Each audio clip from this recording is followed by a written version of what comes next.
Bonjour à tous, c'est Portgas.tv et on se retrouve aujourd'hui dans une nouvelle vidéo.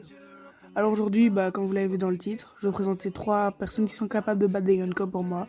Alors on va commencer tout de suite, mais avant qu'on commence, n'hésitez surtout pas à lâcher un petit like et à vous abonner parce qu'on est presque 20 sur la chaîne. Alors go, commençons. Donc, voilà, on va commencer tout de suite par le grand, le plus puissant Mihawk, qui est présenté comme le sabre le plus puissant dans One Piece. Comme Oda nous l'a fait remarquer, Mihawk est capable de rivaliser avec Shanks et c'est le seul qui a de la pitié pour lui, car il a perdu son bras pour protéger Luffy. Donc Mihawk a décidé de ne plus se battre contre Shanks car il avait peur que celui-ci soit trop faible pour l'affrontement. De plus, on sait que Mihawk est capable de rivaliser avec Shanks car pendant leur jeunesse, ils s'affrontaient souvent.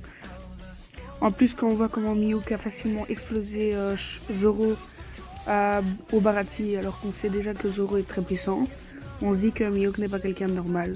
Surtout pour... Il est le plus fort des Shichibukai, même s'ils vont être dissolus.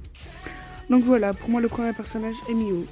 En deuxième position, on retrouve Akainu, ce sale Akainu qui a fait tout ça à Ace. On ne le pardonnera jamais, Akainu.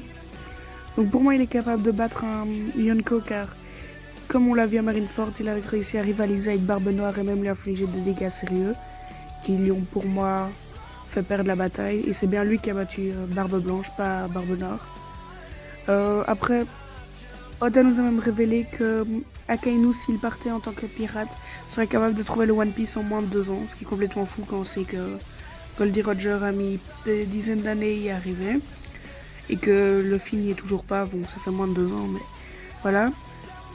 Donc voilà, pour moi, Akainu est complètement capable de battre un Yonko et même de devenir un Yonko si c'était un pirate. Dites-moi votre avis en commentaire et je regarderai tout ça. Passons maintenant à la troisième personne qui pour moi est complètement capable de battre un Yonko. C'est tout simplement le père de Monkey D. Luffy, Monkey D. Dragon. Dragon, l'homme le plus recherché au monde, le chef de l'armée révolutionnaire. Un monstre à part entière, que dès ses apparitions, il monte une hype pas possible autour de lui. On attend tous de savoir son passé avec Luffy, sa mère et tout. À part ça, on n'en sait pas vraiment grand chose sur la puissance de Monkey D. Dragon, mais on s'imagine très bien sa puissance quand on sait qu'il a la tête d'une des armées les plus puissantes du monde. C'est tout simplement pas possible qu'il soit à un niveau assez haut pour battre un Shichibukai, car c'est le personnage le plus recherché de One Piece. S'il nous est présenté comme un monstre à part entière, voilà, pour moi c'est clairement un personnage capable de battre un Yonko. Dites-moi ça en commentaire. En tout cas, merci de m'avoir écouté. N'hésitez pas à vous abonner, à aimer et à commenter. J'espère que cette vidéo vous a plu. Donc moi je vous dis au revoir tout le monde. Salut.